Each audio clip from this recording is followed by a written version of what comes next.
Você acredita na ideia de que a maneira como você pensa tem algum efeito na sua vida? Quantas pessoas será que acordaram essa manhã e conscientemente criaram um futuro? E sabe qual é a principal razão pela qual as pessoas não fazem isso? É porque elas realmente não acreditam que isso seja verdade.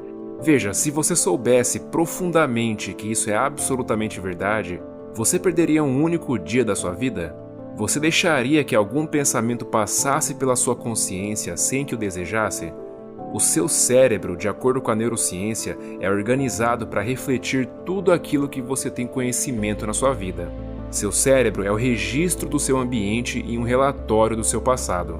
Portanto, se você acredita nisso, será que é o ambiente que controla o seu pensamento ou é seu pensamento que controla o seu ambiente?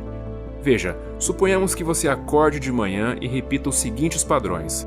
Você sai da cama pelo mesmo lado que saiu na manhã anterior, você desliga o despertador com o mesmo dedo, você calça os mesmos chinelos, você corre para usar o banheiro da mesma forma que sempre faz, você se olha no espelho para se lembrar de quem você é, e aí você vai para o chuveiro e toma banho começando e terminando da mesma forma que sempre faz.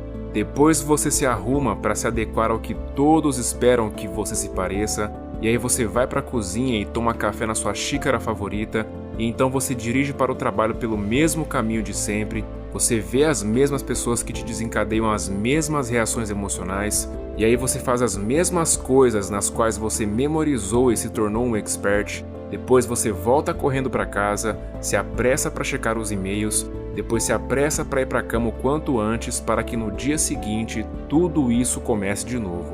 E a minha pergunta é, será que seu cérebro mudou de alguma forma nesse dia? Bom, eu arriscaria dizer que você está pensando os mesmos pensamentos, realizando as mesmas ações, que criam as mesmas experiências e que consequentemente produzem as mesmas emoções, mas secretamente esperando que algo mude em sua vida. Então, conforme o ambiente desperta diferentes circuitos no seu cérebro, você começa a pensar igual ao seu ambiente.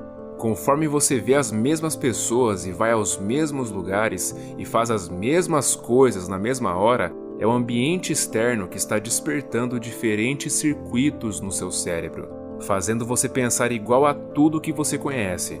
E enquanto você continuar pensando igual a tudo que você sabe que é familiar, você continuará criando a mesma vida. Agora, a lei quântica continua se aplicando a você. Você só está pensando igual a tudo que você conhece, portanto você continua criando mais do mesmo. Para mudar, para verdadeiramente mudar, é preciso pensar de uma forma maior do que o seu ambiente. E todas as grandes pessoas na história sabiam disso. Quer fosse William Wallace, Mahatma Gandhi, Martin Luther King, ou a Rainha Elizabeth I, ou a Joana d'Arc, todos eles tinham uma visão, todos eles tinham uma ideia. Eles não podiam vê-la, ou cheirá-la, ou tocá-la, mas ela estava viva em suas mentes. Estava tão viva que eles começaram a viver como se aquela realidade estivesse acontecendo agora. Portanto, você acredita na possibilidade de poder pensar num futuro que você ainda não experimentou com seus sentidos, mas que se pensar sobre ele por vezes o suficiente, o seu cérebro poderá literalmente mudar para parecer que aquele evento já aconteceu? Bom, a neurociência diz que isso é absolutamente possível. Agora, a sua personalidade cria a sua realidade pessoal. E é isso, é simples assim. E sua personalidade é feita de como você pensa, como você age e como você se sente. Então você, essa personalidade que está atrás dessa tela assistindo isso, foi quem criou a sua realidade presente chamada vida.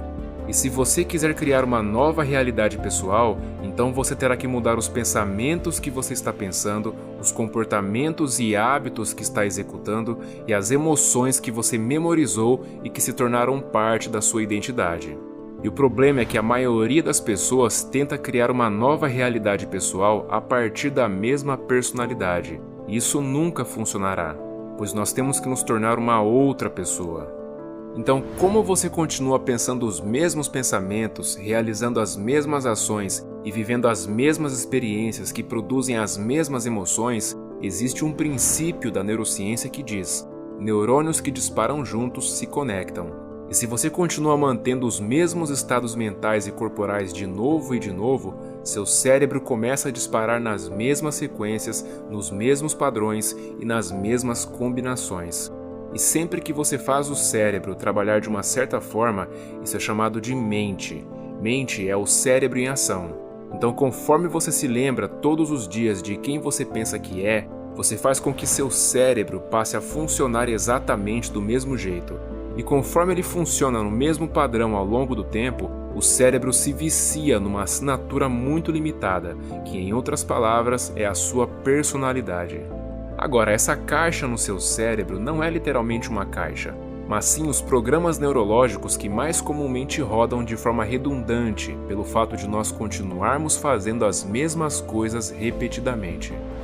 Para mudar sua vida, é preciso fazer o cérebro trabalhar em novas sequências, novos padrões e novas combinações, para que assim ele possa começar a trabalhar de forma diferente.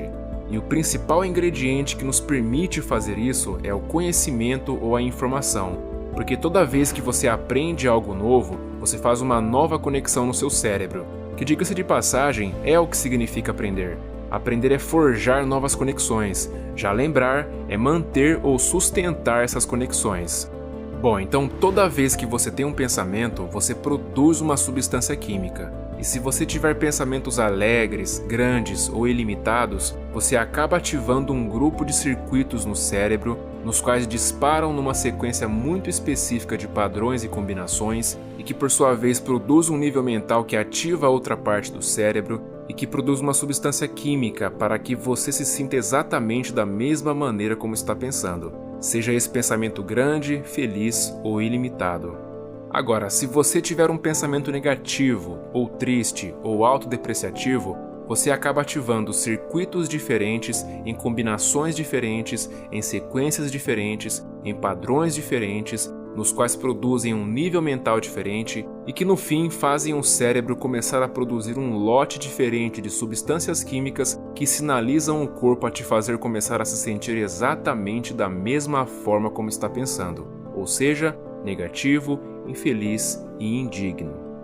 Portanto, no momento em que você começa a se sentir da maneira em que você está pensando, o fato do cérebro estar em constante comunicação com o corpo faz com que você comece a pensar da maneira em que está se sentindo, o que produz mais substâncias químicas que te fazem se sentir do jeito em que você está pensando, e depois você pensa do jeito em que se sente, depois se sente do jeito em que pensa, depois pensa do jeito em que se sente, e aí algumas pessoas ficam nisso durante 20, 30 ou até 40 anos. A redundância desse ciclo ao longo do tempo cria o que eu chamo de estado de ser. E o estado de ser é quando a sua mente e corpo, ou seus pensamentos e sentimentos, estão alinhados com um conceito. Portanto, os pensamentos são a linguagem do cérebro e os sentimentos são a linguagem do corpo. E conforme as pessoas vão sendo pegas por esse ciclo de pensar e sentir e pensar, ao longo do tempo elas condicionam seus corpos a memorizar aquela emoção tão bem quanto a mente consciente. E sempre que o corpo passa a saber tão bem quanto a mente, isso é chamado de hábito. Basicamente, um hábito é quando o seu corpo se torna a mente. Veja, cerca de 95% de quem você é quando chega nos 35 anos de idade é um conjunto de reações emocionais, crenças, percepções, atitudes que funcionam como um programa de computador. Portanto, apenas 5% da sua mente consciente começa a trabalhar contra 95% daquilo que você memorizou. Então a pessoa quer pensar positivo, mas ela se sente negativa. Ela quer criar um quadro de visualização dos sonhos, com imagens de como será sua vida no futuro, mas ela se sente indigna. Essa é a mente e o corpo em oposição, então nós temos que recondicionar o corpo para uma nova mente. Quantas pessoas você conhece que memorizou o sofrimento? Pessoas que você pergunta, e aí, você leu o livro que eu te dei? E elas dizem, não. Você diz, olha, vou reunir o pessoal para sair, comer alguma coisa, dar uma andada, quer ir com a gente? E o que elas dizem? Não. E por causa daquela ordem neuroquímica, nada, ninguém e nenhuma experiência consegue tirá-la desse estado. Então nós temos esses 3 cérebros que permitem nos mover para um novo estado de ser. E um campo quântico, uma mente universal, seja lá como queira chamar, responde ao que você está sendo. Não ao que você está pensando, não ao que você está sentindo, mas sim a combinação de como você está pensando e como você está sentindo, o que é chamado de estado de ser. E infelizmente, a maioria das pessoas espera passar por uma crise, um trauma, uma doença, uma perda, para só aí realmente querer mudar. Elas esperam até o ponto em que o ego chegou a um nível tão baixo que elas não conseguem continuar do jeito que sempre foram. É aí que nós começamos a prestar atenção em como nós estamos pensando, no que acreditamos, em como nós agimos e sob quais emoções estamos vivendo. E a minha pergunta é: por que esperar? Entenda, nós podemos mudar em um estado de dor e sofrimento, o que tende a ser a preferência da maioria, ou nós podemos aprender e mudar em um estado de alegria e inspiração.